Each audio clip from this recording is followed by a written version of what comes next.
Bueno, buenas tardes, buenas noches a todos y bendiciones para todos, cada uno de ustedes. El día de hoy tenemos la tercera parte de el libro de Juan. Vamos a tratar de correr un poquito porque no quiero extenderme más del tiempo establecido, pero sí es bastante lo que tenemos que ver porque solo en esa tercera parte del libro de Juan vamos a tener mucho material que hablar.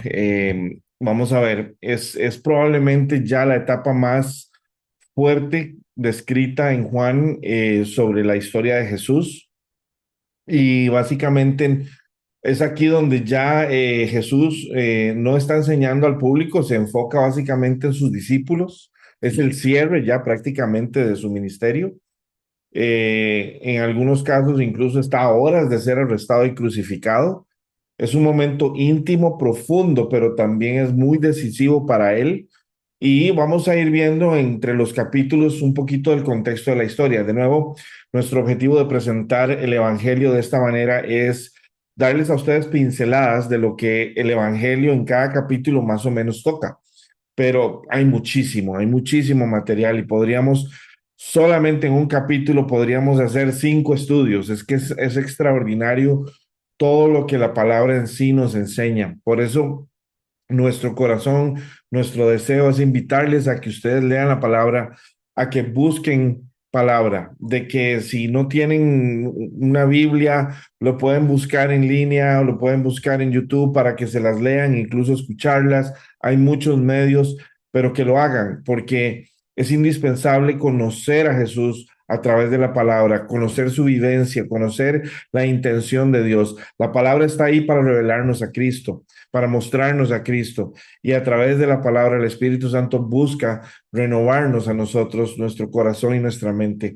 Así que es indispensable en la vida de un cristiano activo, de un cristiano que quiere buscar y vivir a Dios, tener la palabra presente día a día.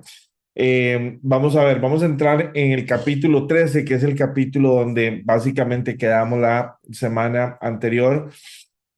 En esta etapa Jesús entra en el capítulo 13 básicamente a la última cena. Es el proceso en donde él se reúne con sus discípulos, ¿verdad? Sus amigos, su equipo de trabajo, podemos decirlo de esa manera.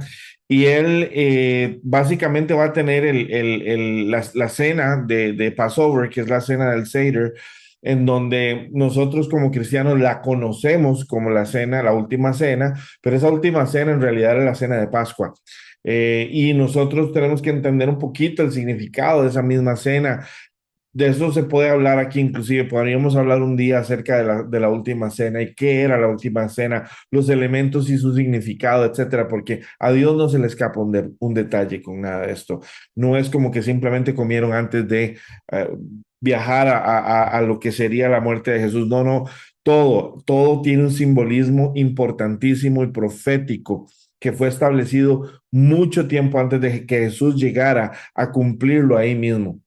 Entonces Jesús está cumpliendo una estructura que el Padre estableció para él mismo, para mostrarlo a él mismo. Y eso es extraordinario, es increíble, es fascinante solo el entender eso.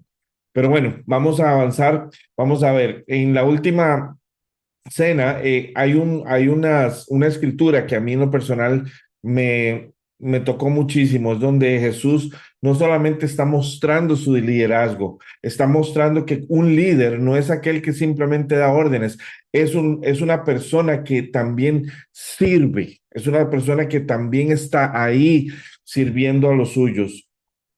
Él básicamente se toma el lugar de a sí mismo como un siervo, ¿verdad? Y me encanta esa foto de que puso ti en el chat porque Jesús básicamente se convierte en ese corderito, en ese siervo. Él se entrega a sí mismo como un siervo, como la manifestación del amor de Dios hacia los demás. Él empieza a lavar los pies de sus discípulos, incluyendo a Judas Iscariote, sabiendo lo que iba a pasar y aún así él lo hizo.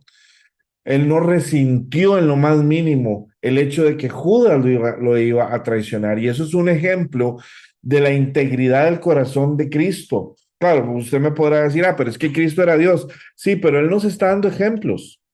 de cómo nosotros tenemos que ser, de cómo nosotros tenemos que tener cuidado que nuestro corazón no sienta, no actúe, no piense cosas que van en contra de la palabra. Y yo sé que es muy difícil, la naturaleza nuestra es así de traicionera, pero cuando identifiquemos que nuestro corazón se está yendo mucho de aquel lado o mucho de aquel lado, tenemos que venir a Él para que Él nos mantenga centrados en nuestra realidad espiritual. No permitamos que el corazón dicte emocionalmente cómo tenemos que actuar, mucho menos. Vean el ejemplo de Jesús, está lavándole los pies a la persona que le va a entregar. Eso es un mensaje fortísimo. Y si usted y yo no tenemos la capacidad de ser como Él, tenemos que precisamente pedirle a Él que nos ayude a ser como Él. Vamos a ver, algo que quiero que leamos es Juan 13, 6, 9, para que tengan las escrituras listas, porque vamos a correr un poquito para tratar de mantener el video dentro del marco de lo razonable. Juan 13 del 6 al 9. Entonces vino Simón Pedro y Pedro le dijo, Señor, ¿tú me lavas los pies? Respondió Jesús y le dijo, lo que yo hago tú no lo comprendes ahora, mas lo entenderás después. Pedro le dijo, no me lavarás los pies jamás. Jesús le respondió, si no te lavare, no tendrás parte conmigo.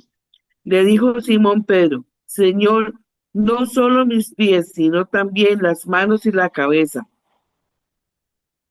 No sé si quiere que lea el 10. No, no, está bien, dejémoslo ahí por asunto de tiempo, pero ya conocemos la historia. O- Pedro le dice, Señor, lávame, o sea, no, no solo me laves los pies, lávame el cuerpo entero, porque Pedro reconoció no solamente su necesidad de él, sino que entendió de que es él el que ahora quiere servirle a él. Entonces le dijo, bueno, si me vas a hacer esto, que no sea solo mis pies, que sea todo mi, todo mi ser. Y yo creo que esa fue la actitud correcta. Tenemos que entender algo. En esa época, las sandalias que todas las personas usaban eran abiertas. Y estas sandalias era muy común de que los pies saliendo de tu casa, cuando ya te habías bañado, cuando te habías lavado, porque no era como que tenían baños, ¿verdad? Ellos tenían algunos casos que tener ciertas reservitas de agua ahí para bañarse o lavarse, o trapitos húmedos, o si no tenían que ir a un río para estarse lavando. El bañarse no era un asunto de todos los días culturalmente como es para nosotros. Ellos se lavaban. Y entonces los pies se lavaban en las noches para poder acostarse. Cuando venía un invitado a una casa y esta casa era de lujo, era una casa con dinero, pues el sirviente, el siervo era el que le correspondía lavar, el siervo de la casa era el que le correspondía lavar los pies de los invitados, de las personas que venían de paso. Y ahí es donde vemos que el trabajo de una persona como un siervo, de lavar los pies, no solamente era considerado el trabajo más bajo, ¿verdad? Era un trabajo humilde, era un trabajo donde verdaderamente una persona de prestigio, una persona de liderazgo, un maestro, un líder, no habría hecho esto. No era para él hacer esto. Y sin embargo, Jesús viene y dice, no, no, no, un momentito. Ustedes tienen que entender que en la ecuación del reino de los cielos las cosas son al revés. El que quiere ser grande tiene que ser primero aquí en la tierra más pequeño, tiene que servir a los demás, tiene que cuidar a los demás, tiene que amar a los demás, indiferentemente de lo que los demás piensen de usted, de lo que los demás hagan a usted, de lo que los demás le digan a usted. Entendamos que la ecuación de Jesús no fue yo le voy a hacer, le voy a lavar los pies a este porque me cae bien, aquel porque habla bien de mí, aquel no. Si se los limpió a Judas, que lo iba a traicionar, ¿cuántos de nosotros tenemos el amor al prójimo al nivel en el que tiene que estar para poder hacer algo con una persona que tal vez va a hablar mal de nosotros o que va a decir cosas detrás de nosotros o que se va a quejar de nosotros o lo que sea o que nos va a actuar mal? Y aún así le vamos a amar y le vamos a lavar los pies. Y ahí es donde el Señor nos está dando un ejemplo grandísimo. Usted quiere servir al Señor, usted quiere seguir al Señor, pues se tiene que convertir en un lavador de pies, se tiene que convertir en un servidor. Y para servir a ese nivel hay que amar. Y usted no tiene ese amor de fábrica, usted tiene que ir a pedirlo en intimidad con el Señor hasta que el Señor le dé ese amor que nada la detiene y que nada lo detiene. Esta escritura a mí me encantó porque me dio a entender la importancia del significado de un lavado de pies. El lavado de pies no era simplemente el acto de limpiar los piececitos, no, era el acto de servicio. Era el acto del Señor de decir, aquí estoy, estoy entregándome a mí mismo, estoy haciendo la tarea del Padre, la voluntad del Padre. Vamos ahora a ver, ahí también en el 17, perdón, en el 13 tenemos el anuncio de la traición. Cuando Jesús mismo anuncia de que va a ser traicionado, Juan le dice, ¿quién te va a traicionar? ¿De qué se trata esto? Y quiero que lo leamos. Vamos a leer Juan 13, 27, 30. Adelante, Carmencita. Judas, y después del bocado, Satanás entró en él. Entonces Jesús le dijo, lo que has de hacer, hazlo pronto. Pero ninguno de los que estaban a la mesa entendió por qué le dijo esto, porque algunos pensaban, puesto que Judas tenía la bolsa de que Jesús le decía, compre lo que necesitamos para la fiesta o que diese algo a los pobres. Cuando él, pues, hubo tomado el bocado, luego salió y ya era de noche. Literalmente ellos no entendieron. Como Judas era el administrador financiero del grupo, ellos pensaron, "Ah, seguro va a ir a pagar la cuenta. Eh, Esto es normal." No entendieron de que Judas era el traidor. No los culpo. Pero algo muy impresionante es esto, es qué fácil es para nosotros desubicarnos, qué fácil es para nosotros estar en la presencia y al mismo tiempo también escuchar otras voces o caer en la trampa de nuestra propia carne. Todos somos víctimas de eso. En algún momento de nuestra vida todos somos Judas. Yo recuerdo ¿cómo se llama? Cierta fecha se quemaba Judas y el resentimiento era de que esto es en diciembre, creo que era después del nacimiento de Jesús, siempre se quemaba Judas. Y recuerdo que todo el mundo quemaba los árboles de Navidad, pero era ese sentimiento de resentimiento contra Judas por lo que había hecho. ¿Cuántas veces hemos sido Judas nosotros mismos? ¿Cuántas veces somos Judas nosotros mismos? Y es que tenemos que entender, es precisamente por eso es que necesitamos del Señor, porque nosotros sin Él no se puede, iglesia, no se puede, no lo logramos, es imposible para nosotros. Ese es el nivel de la dependencia que tenemos de Dios. Lo vamos a lograr, lo lograremos, pero en Él y con Él. Sin Él no se puede. Y a mí me encanta esa escritura porque ahí es donde el Señor también nos muestra de que en un instante pasas de estar ahí cenando con el Señor a que entre en ti el enemigo. Claro, estas cosas tenían que suceder, pero me hace gracia que el Señor sabía lo que estaba pasando y le dice, ve y haz lo que tengas que hacer, apresúrate. También en este mismo capítulo es donde tenemos la negación de Pedro, la advertencia que Jesús le hace de la negación a Pedro. Quiero que leamos Juan, si no me equivoco, es 13, 36, 38. Ujú. Le dijo Simón Pedro, Señor, ¿a dónde vas? Jesús le respondió, a donde yo voy, tú no me puedes seguir ahora, mas me seguirás después. Le dijo Pedro, Señor, ¿por qué no te puedo seguir ahora? Mi vida pondré por ti. Jesús le respondió, ¿tu vida pondrás por mí? De cierto te digo, no cantará el gallo sin que me hayas negado 3 veces. Esto es importante porque tenemos que entender que a veces nuestro corazón no es que está mal, nuestro ímpetu está bien, queremos hacer las cosas bien, pero que nosotros creamos que todo está bien, que nosotros creamos que somos infalibles, que nosotros creamos que somos perfectos solo porque estamos con Él, es totalmente una trampa, es totalmente un engaño en nosotros mismos. Pedro tenía la motivación y estaba diciendo sus palabras de corazón. Él quería seguirlo hasta la muerte y lo hizo. Pero Jesús le estaba dando a entender de que en sus propias fuerzas, de que su ímpetu, de que aún sus mejores deseos no eran suficientes y que rapidito, como se dice ahora, 2 doritos más tarde, ahora hablan así los chiquillos de ahora, pero Literalmente, a la vuelta de la esquina ya estaba negándolo.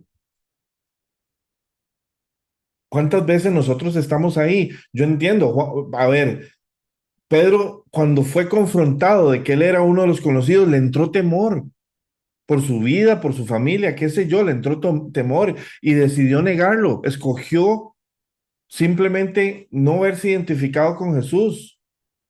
Luego de que lo hizo, vino la confrontación a su corazón. Lo hiciste, ¿te acordás? ¿Te acordás lo que te dije que ibas a hacer? Y lo hiciste. El quebrantamiento que él sufrió al darse cuenta de cuán débil, de cuán vulnerable, de cuán pecador fue el que hizo que él se quebrantara. Había un Pedro antes y después de esta noche. Ya no era aquel Pedro de solo ímpetu, ahora era un Pedro que entendía la realidad de la carne, la realidad de su naturaleza humana, la realidad de sus debilidades como ser humano. A mí no me importa cuántos años estamos en la fe. No me importa si no sabemos la palabra de izquierda a derecha, derecha a izquierda, en 4 idiomas y 26 comentarios. Somos seres humanos y vamos a tropezar. Somos seres humanos y somos vulnerables. Es la razón por la que Él vino y para la cual Él vino, para que estemos en Él. Y lo vamos a ver ahorita. De aquí brincamos al capítulo 14 y al 16. Y aquí básicamente se comprime la historia en un ámbito muy interesante, donde básicamente es el discurso de despedida de Jesús. Eh, Vamos a leer Juan 14:6. Dice así. Jesús le dijo, yo soy el camino y la verdad y la vida. Nadie viene al Padre sino por mí. Amén. Jesús establece de una vez ahí ya. No hay otra alternativa para ser salvos que no sea a través mío. Yo soy el camino, yo soy la verdad, aquella que fue escrita en ley, que luego se hizo carne y ahora habita entre vosotros. Ese soy yo, esa verdad universal absoluta. No como la versión que hoy el mundo maneja, de que cada versión de verdad es la que hay, la universalidad de la verdad, que es lo que se le llama. La verdad es absoluta, pero es absoluta aquella verdad que es eterna, que trasciende espacio y tiempo. Y esa es la verdad del Señor, que es Cristo. El hecho de que cada ser humano hoy sea incentivado a vivir su propia idea de verdad no significa que esa verdad sea eterna. Esa verdad es una imagen pobre, distorsionada de la realidad. La única verdad que existe es la eterna y es la de Cristo. Y Él lo establece ahí mismo. Lo hemos escuchado muchas veces. Soy el camino, la verdad y la vida. Nadie puede ir al Padre si no es por medio de mí. Es aquí en el capítulo 14 donde Él establece esa verdad universal, esa verdad absoluta. A mucha gente no le gusta, porque mucha gente quiere romantizar la salvación. Pero usted no puede romantizar algo que está establecido desde la eternidad, que es superior a cualquier intención humana. Es un plan divino que busca llevar la gloria a Dios a través de su Hijo. Luego en Juan 14, vamos a leer ahora sí Juan 14 del 8 al 9. Dice, Felipe le dijo, Señor, muéstranos al Padre y nos basta. Jesús le dijo, ¿tanto tiempo hace que estoy con vosotros y no me has conocido, Felipe? El que me ha visto a mí, ha visto al Padre. ¿Cómo pues dices tú, muéstranos al Padre? Amén. Y esta escritura me muestra dos cosas. Número uno, la realidad de Jesús, el Dios que creó los cielos y la tierra, habitó entre nosotros en la forma de su Hijo. Él y el Padre era uno. Y él y el Padre también eran dos. Y tal vez eso sea muy, muy difícil de entender para nosotros. Él escogía ser así. Él escogía ser una persona diferente. Él escogía ser la persona del Padre, del Hijo y del Espíritu Santo y manifestarse en diferentes maneras. pero él seguía siendo la misma persona. Y lo hermoso de esto es que le dice a Felipe, he estado tanto tiempo con ustedes y todavía no se han dado cuenta. ¿Cuántos de nosotros nos hemos dado cuenta? ¿Cuántos de nosotros vivimos esta realidad de que Jesús es el Padre y de que el Padre está en Jesús y de que el Espíritu Santo está en ambos y de que el Espíritu Santo está en nosotros? Hasta que no entendamos esto, y la única manera de entenderlo es vivir en Él, es caminando con Él, porque muchas veces lo podemos leer, pero no podemos dimensionarlo. Esto tiene que ser revelado a nosotros en su amplia magnitud. No es un tema de sabiduría humana o de comprensión lógica. Esto es extraordinario, extraordinario, y es apasionante. Luego de ahí brincamos también vamos a la siguiente escritura, Juan 14:26. Mas el Consolador, el Espíritu Santo, a quien el Padre enviará en mi nombre, Él os enseñará todas las cosas y os recordará todo lo que yo os he dicho. Amén. Jesús aquí establece de que viene el Espíritu Santo y de que Él es el representante ahora suyo, de que Él nos va a enseñar todo y nos recordará las cosas que les ha dicho, porque les recuerdo, ellos, la primera iglesia, no tenían escrita la Biblia como usted y yo la tenemos hoy, hasta en digital. Ellos requerían ser recordados y ellos requerían de que el Espíritu Santo les estuviera recordando. Muchos de ellos, a pesar de ser judíos, tal vez los judíos tenían la dicha de memorizar la palabra, pero no eran todos. Habían personas que no habían tenido la oportunidad, por muchas razones, de tener esa participación en sinagoga y de haber memorizado desde pequeños la palabra. Y no era como que los rollos estaban a disposición y los vendían en todo lado, no. Necesitaban el Espíritu Santo, al igual que usted y yo hoy.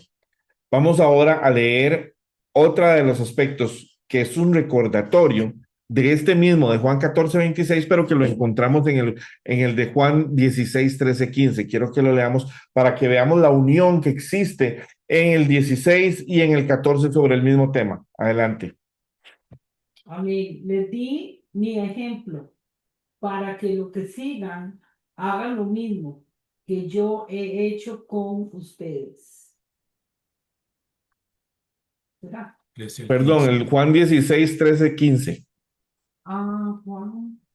Juan 16. Sí, 13-15. Perdón. Dale, tranqui. 16. Según yo lo tenía visto. Juan 16, 13, 15. Dice, Ujú. cuando venga el Espíritu de verdad, Él los guiará a toda verdad. Él no hablará de su propia cuenta, sino que les dirá lo que ha oído y les contará lo que sucederá en el futuro. Me glorificará porque les contará todo lo que reciba de mí. Todo lo que pertenece al Padre es mío. Por eso dije, el Espíritu les dirá todo lo que reciba de mí. Vean qué hermoso. Aquí es una confirmación en el 16 de lo que en el 14 decía Jesús acerca del abogado defensor, acerca del consolador, acerca de la ayuda que vendría a través del Espíritu Santo. Y viene y nos dice que cuando Él venga, nos va a guiar a toda verdad. Eso significa de que tenemos a alguien que va delante de nosotros y nos lleva por el camino correcto. Si estamos en Él, estamos en el camino correcto. Si nos salimos, nos desviamos. Y por eso la misma palabra nos lleva a decir, reconocerlo en todos tus caminos, volver nuestra mirada a Él en todos nuestros caminos para que Él dirija nuestras veredas. Es más fácil decirlo que hacerlo, pero hay que hacerlo. Hay que hacerlo.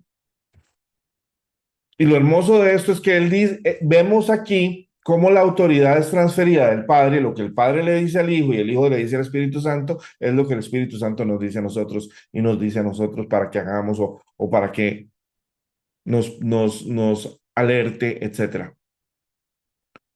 Pero hay un factor en común, glorificar al Señor.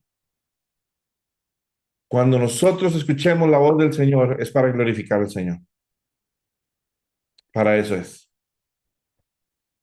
Vemos que en el 16 se cumple también lo del 14, pero en el 14 tenemos otra vez, él establece de que Él es el camino, la verdad y la vida, de que Él, el que ve a Jesús, ve al Padre, ¿verdad? Y que Él nos está enviando la promesa del Espíritu Santo. Literalmente, ¿qué enseñanzas tomamos de este capítulo? Permanecer en Él es la vid, nosotros los pámpanos. Él y el Padre son uno y uno el mismo. El amor es la marca del creyente. El amor es la evidencia del creyente. No es el conocimiento, es el amor. Porque los fariseos tenían mucho conocimiento, pero no tenían amor. Entonces, ¿quieres mostrarme un cristiano espiritual? Muéstrame su corazón. Muéstrame su corazón. El Espíritu Santo es nuestra guía. Nuestra dependencia es total y absoluta de Él. Es en Él. Ahora sí, vamos a leer Juan 16:33. Vamos a brincar al capítulo 16. Les he dicho todo lo anterior para que en mí tengan paz. Aquí en el mundo tendrán muchas pruebas y tristezas, pero anímense, porque yo he vencido al mundo. Amén. Yo creo que esto es indispensable que lo entendamos. Y como el jabón de la mañana en la ducha, nos lo restreguemos por todo el cuerpo y por toda la mente y por todo nuestro corazón y nuestra idea de lo que es la vida aquí en la tierra. Jesús nos dijo todo esto primero para que tengamos paz. Para que tengamos paz. Aquí en el mundo tendrás muchas pruebas y aflicciones. Hay otra versión que dice, hay una versión que dice tristezas. Pero anímense, porque yo he vencido al mundo. Lo que el Señor nos está diciendo es, nada de lo que es este mundo es acerca de este mundo. Hay una realidad que es mayor, que es más grande. Todavía ustedes no la pueden entender, no la están viviendo todavía, pero pueden manifestarla en su comportamiento, pueden manifestarla en su sentir y en su pensar. Pero la lucha es interna, es personal, no es contra los demás, es interna. La lucha es por cada día tratar de ser mejores, a pesar de nosotros mismos. Y tenemos que confiar de que Él venció al mundo cuando nosotros no nos sentimos vencedores. Yo tengo que confiar en su victoria, no la mía, porque la victoria de Él es mía, no la que yo estoy percibiendo o creyendo que tengo, o tal vez la que no estoy viendo en mi vida. No es acerca de mí, no es acerca de la realidad que a veces quieren ver mis ojos. Y esto es un proceso, iglesia, de transformación, de maduración. Toma tiempo. Tenemos que ser pacientes con nosotros y con las personas que nos rodean.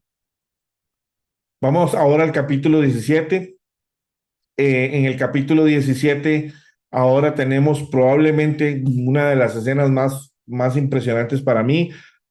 Vamos a leer Juan 17, 20, 21. Ay, Dios mío, ¿cuál es? Jerry, perdón, creo que está Juan 14, 30, 31. Vamos a ver.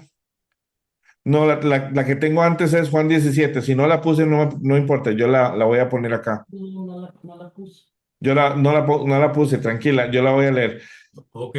Juan 17 nos dice, no te pido solo por estos discípulos, sino también por todos aquellos los que creerán en mí gracias al mensaje de ellos. Literalmente Jesús está diciendo en la oración al Padre, el capítulo 17 de Jesús, orando por usted y por mí en este momento. Te pido que todos sean uno, así como tú y yo somos uno. Vean el nivel de unidad que es la expectativa de Jesús y del Padre para usted y para mí con Jesús. Nosotros tenemos que estar unidos a Jesús de la misma manera en la que Jesús estaba unido al Padre. ¿Eso es posible? Sí, si no, no lo diría. Pero ¿dónde está nuestra voluntad? Eso es lo que queremos, estar unidos a Él. ¿O queremos simplemente seguir nuestras agendas del día a día? Te pido que todos sean uno. Y no solamente está hablando una unidad con el Padre, está hablando también una unidad entre nosotros. Cuando somos uno con el Padre, cuando somos uno con el Hijo, cuando somos uno en el Espíritu, entonces somos un solo cuerpo. Pero nuestras divisiones de pensamiento, de sentimientos y de emociones, de percepciones e ideas que van en contra y que chocan entre sí, suceden en nuestra percepción carnal, en nuestra ideología natural de este mundo, en nuestros conceptos pobres que no tienen nada que ver con la forma de verse las cosas en el reino de los cielos. Por eso Él nos dice, y que todos sean uno, así como tú y yo seremos uno, es decir, como tú estás en mí, Padre, y yo estoy en ti. Y que ellos estén en nosotros para que el mundo crea que tú me enviaste. ¿Por qué? ¿Cómo va a hacer eso? En el momento en el que estamos en Él, Cristo es visto. Es muy fácil señalar a las personas por lo que hacen mal. Pero cuando Dios las usa, es porque Dios ve algo en nosotros que ni nosotros mismos lo vemos. Y Él escoge usarnos a pesar de nosotros mismos.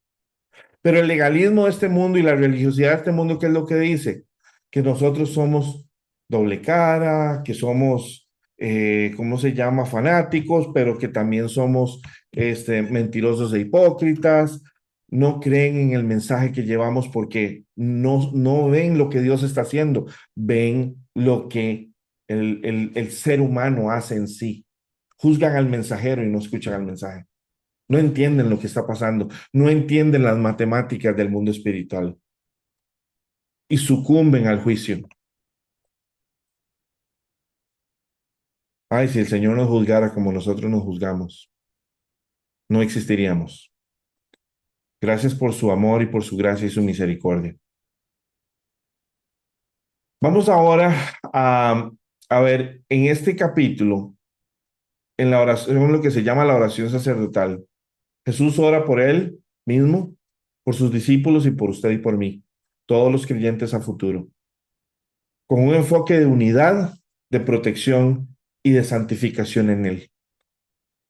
Jesús intercede por los suyos. Jesús intercede para que nosotros seamos uno, un solo cuerpo en un solo espíritu. Y la única manera de lograr eso y de que usted y yo veamos lo mismo, con los mismos colores, de que usted y yo veamos y entendamos lo mismo en la misma manera, es a través del Espíritu Santo. No hay otra manera. Si no, vamos a seguir viendo diferentes tonalidades, diferentes aromas, diferentes perspectivas. ¿Por qué? Porque todos somos diferentes. La unidad no se da en las buenas intenciones, se da sobrenaturalmente a través del Espíritu Santo. ¿Cómo vamos a hacer cuando estemos en el cielo? Cuando estemos en el cielo, va a ser todo automático. Ya vamos a saber. Ya vamos a saber automáticamente saliendo usted de su cuerpo. Ya usted sabe. Todas estas dudas, todos estos pensamientos, todas estas pobrezas de sabiduría y de conocimiento se acaban en un instante en lo que usted cierra sus ojos. Y usted ahora sabe. Y usted sabe eternamente. Y entonces, qué ganas de devolvernos para decirle a todo el mundo lo que vivimos. Bueno, iglesia, lo podemos vivir si nosotros le pedimos al mismo Espíritu Santo que está en nosotros y que está en el reino de los cielos en este mismo instante, que nos siga dando sabiduría, revelación, conocimiento, entendimiento. A pesar de que yo a veces no me sienta bien, a pesar de que voy a tener semanas donde me duele la cabeza, donde a veces me siento apático, donde me siento que las finanzas me ahogan, que los problemas no se acaban, que no estoy cumpliendo mis sueños. Todas esas realidades naturales son irrelevantes en el instante que usted y yo nos vamos. Se acaban los problemas. Se acaban los problemas. Entonces, tratemos de ver la vida que tenemos de otra manera. Veámosla como un laboratorio para comprobar en qué está nuestro corazón y nuestra mente, qué aflora de nosotros. Yo trato de hacer eso todo el tiempo. Yo paso autoanalizándome a mí. ¿Soy perfecto? Para nada. Para nada. Pero sí paso analizándome, sí paso estudiando, sí paso hablándole y diciéndole, Señor, necesito entender. Y hasta para eso, hasta para yo comprender lo más básico, te necesito a ti. Yo creo que Dios se deleita cuando uno reconoce su humanidad, cuando uno reconoce su problema y su debilidad. No hay garantía de que te quite lo que tú quieres que te quite o de que te dé lo que tú quieres que te dé. No hay garantía de que eso suceda, porque Dios sabrá el propósito y el plan que tiene para tu vida. Pero tenemos que estar de acuerdo y tenemos que estar bien, contentos. Cambiar nuestro enfoque, nuestra vida y nuestra forma de vivir la vida. Ya no tiene que estar nuestros ojos en la añadidura, sino en el reino. Buscad primeramente el reino de Dios y su justicia, y todo lo demás vendrá por añadidura. Y a veces nosotros pasamos y vivimos todos los días viendo la añadidura, cómo no viene, cómo la deseo, cómo me frustra, cómo me... Y eso es normal, eso es ser humanos. A los discípulos les pasó. El ser humanos no es el problema, iglesia, porque somos humanos. El problema es cuando nosotros le quitamos los ojos a Cristo. Ese es el problema. Vamos al capítulo 18 y en el capítulo 18, ahí yo tengo una que es del 14, que es relacionada con esto. Vamos al Juan 14, 30, 31. Dice, no me queda mucho tiempo para hablar con ustedes, porque se acerca el que gobierna este mundo. Él no tiene ningún poder sobre mí, pero haré lo que el Padre me manda, para que el mundo sepa que amo al Padre. Vamos, salgamos de aquí. Gracias, amén. Jesús estaba hablando de que se le acababa el tiempo porque tenía que cumplir la voluntad del Padre. ¿Cuál era la voluntad del Padre? Que Él se convirtiera en el Cordero de Dios, que lo crucificaran. Y Él establece aquí una ley universal. Dice, se acerca el que gobierna en este mundo. Satanás quería matarlo, pero Él mismo le establece, dice, Él no tiene ningún poder sobre mí. Satanás puede creer que tiene poder, y no vamos a negar que tiene un nivel de poder por ser un ser espiritual, obviamente en un contexto ya de jerarquías, digamos, él tiene poderes que nosotros no, por ser humanos y estar ligados estar atados por estas leyes naturales. Sí, él tiene poderes, pero él no tiene poder ni autoridad sobre Jesús. Y ahí es donde me encanta lo que él dice, él no tiene ningún poder sobre mí. Entonces establece la jerarquía. Y lo que dice es, haré lo que el Padre me manda. Literalmente hay un capítulo más atrás en donde Jesús dice que Él entrega su vida voluntariosamente, voluntariamente, Él no, nadie se la quita, Él la entrega.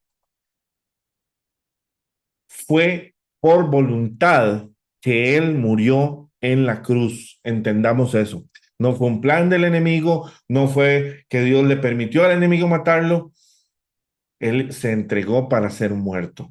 Que la instrumentación que se utilizó por medio de los romanos estaban poseídos o lo que fuera, es irrelevante. Se logró la meta, se logró el objetivo y es bajo autoridad del Señor. A veces el Señor permite que cosas en nuestra vida que sucedan, que no son bonitas, que no son fáciles, que no son sencillas, pasen porque a la vuelta de la esquina está la gloria. Y tenemos que aprender a confiar, aprender a perseverar, aprender a ser guiados ¿cómo se llama? Y a buscarlo y permanecer en él. Casi cerrando, vamos a ver, vamos ahora al capítulo 19. En el capítulo 19 se ve la crucifixión, ya es una historia que conocemos muy, muy bien. Obviamente el sufrimiento físico y espiritual que representó el pecado del mundo, ¿verdad? Cayó todo el pecado, toda la maldición, toda la condenación sobre él. Él se convirtió en pecado por nosotros. Él se convirtió, todas las cargas, toda la maldad, toda la descomposición natural y sobrenatural que el pecado trajo a este mundo cayó sobre los hombros de Jesús.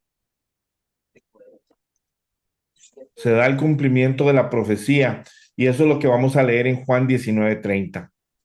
Adelante. Dice así la palabra. Cuando Jesús hubo tomado el vinagre, dijo, consumado es. Y habiendo inclinado la cabeza, entregó el espíritu. Amén. Literalmente sus últimas palabras es consumado es. Todo está cumplido. Todo está hecho. Profecías de 500, 600 años, 700, 800, 2000, 3000 años. Desde Génesis, cuando el Padre les dice que la serpiente estripará la cabeza, la matará por la cabeza, todo eso se cumplió ahí, con su muerte. Pero ahí no terminaba todo, lo mejor estaba por venir. Y es cuando vamos a ver en el capítulo 20 la resurrección. El capítulo 20 nos habla de la historia de la resurrección y me encanta cómo nuevamente María Magdalena es la primera que llega. Ella es la primera que llega. Y María se da cuenta de lo que está pasando y se va y le dice a los discípulos que venían de camino y ellos no entienden muy bien lo que está pasando, todavía están confusos hasta que entran a la tumba y es lo que vamos a leer en el capítulo 20 de Juan 6 al 9. Adelante. Dice la palabra. Luego llegó Simón Pedro tras él y entró en el sepulcro y vio los lienzos puestos allí y el sudario que había estado sobre la cabeza de Jesús, no puesto con los lienzos, sino enrollado en un lugar aparte. Entonces entró también el otro discípulo que había venido primero al sepulcro y vio y creyó, porque aún no habían entendido la escritura, que era necesario que él resucitase de los muertos. Y volvieron los discípulos a los suyos. Aquí voy a hacer un recalco muy importante porque esta versión dice que cuando llegó Simón Pedro y entró a la tumba, él también notó los lienzos de lino allí, pero el lienzo que había cubierto la cabeza de Jesús estaba doblada y colocada aparte de las otras tiras. Esto es algo muy significativo, es un pequeño detalle, pero esto representaba que el cuerpo no había sido sustraído. Cuando alguien llegaba para sustraer un cuerpo, ¿qué le importa cómo quedan los linos? Lo que le importa es llevarse el cuerpo. Es una escena caótica, es una escena de desorden. Nadie se va a poner a doblar con calma y con relajación ahí los linos. Y el hecho de que ellos encontraran el lino dobladito y puesto al lado fue una indicación de que esto no fue un robo, de que esto había sido, de que el Señor hasta se tomó el tiempo de doblar su lino, lo cual es extraordinario porque ese detalle ayudó a que ellos entendieran lo que había dicho el Señor en sus palabras, de que resucitaría. No solo resucitó, se tomó el tiempo de doblar el linito ahí para que ellos se dieran cuenta de que era Él, de que había orden. Intencionalmente lo hizo para que ellos vieran que esto no había sido un hurto y que se habían cumplido las escrituras. Eso es hermoso, eso es hermoso. Vamos a ver, el último capítulo es el 21, en donde básicamente se nos habla acerca de la restauración de Pedro y el propósito final. Aquí Jesús se les aparece a los discípulos en el contexto y todavía algunos lo veían y lo conocían y no, pero se les aparece para dar un contexto pequeño. Nuevamente están pescando y resulta que les vuelven a decir, el Señor les vuelve a decir, tiren la red allá. Ellos no sabían que era el Señor, no lo podían reconocer y lo, literalmente lo que le dice es, tiren las redes y ellos tiran las redes y vuelven a pescar un montón de peces y Pedro se da cuenta de que es el Señor, porque se repitió el milagro. Y entonces otra vez se tira al agua y llega a la orilla y ve que es el Señor y le dice, Señor, vamos a leer Juan entonces 21, 17. Dice así la palabra. Le dijo la tercera vez, Simón, hijo de Jonás, ¿me amas? Pedro se entristeció de que le dijese la tercera vez, ¿me amas? Y le respondió, Señor, tú lo sabes todo. Tú sabes que te amo. Jesús le dijo, apacienta mis ovejas. Amén. Amén. Pequeño contexto antes de llegar a esta escritura. Cuando ellos llegan a la orilla y se dan cuenta de que es Jesús, Jesús hasta les tenía desayuno ya. Sacaron algunos peces para complementar de donde estaban los peces, de la red, y hasta se da un número, como 157 peces y no se reventó la red. Y resulta que él viene y se sientan a comer y empieza a hablar con Pedro y empieza a hablarle a Pedro, Pedro, ¿me quieres? Y le dice 3 veces esto.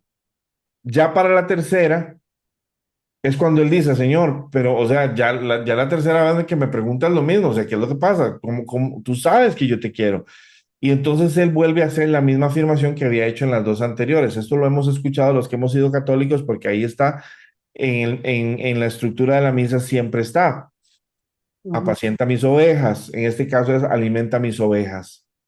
El Señor le estaba diciendo a Pedro, Señor, que él tenía que dedicarse a los demás. Y así como Pedro tenía que dedicarse a los demás, todos nosotros teníamos que dedicarnos a los demás. Él estaba enseñando el propósito final a Pedro. Después de haberlo negado, después de que Pedro ni siquiera fue a verlo crucificarse, Pedro regresa otra vez con el mismo milagro, tiene un encuentro con el Señor y después más adelante cuando el Espíritu Santo viene es Pedro en su primera prédica el que salva a miles de personas.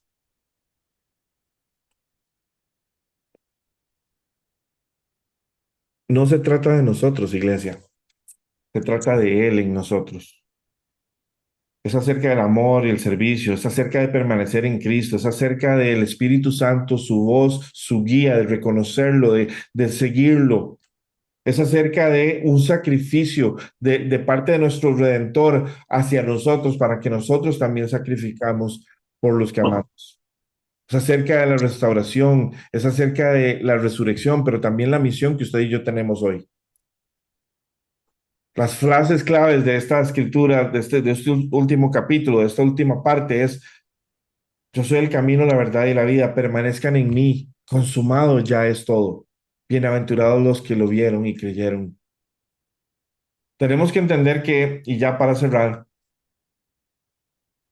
el leer la palabra nos ayuda a entender, pero necesitamos el discernimiento del Espíritu Santo para que eso que nosotros estamos entendiendo cale en nuestro corazón y nuestra mente y nos transforme, nos cambie la forma de pensar, la forma de sentir, todas aquellas cosas que a veces decimos, no, es que yo no quiero buscar a Dios porque Dios me va a quitar esto y me va a quitar aquello, me van a decir que yo tengo que dejar de esto y del otro. Yo le digo a usted, no, deje que Dios lo haga.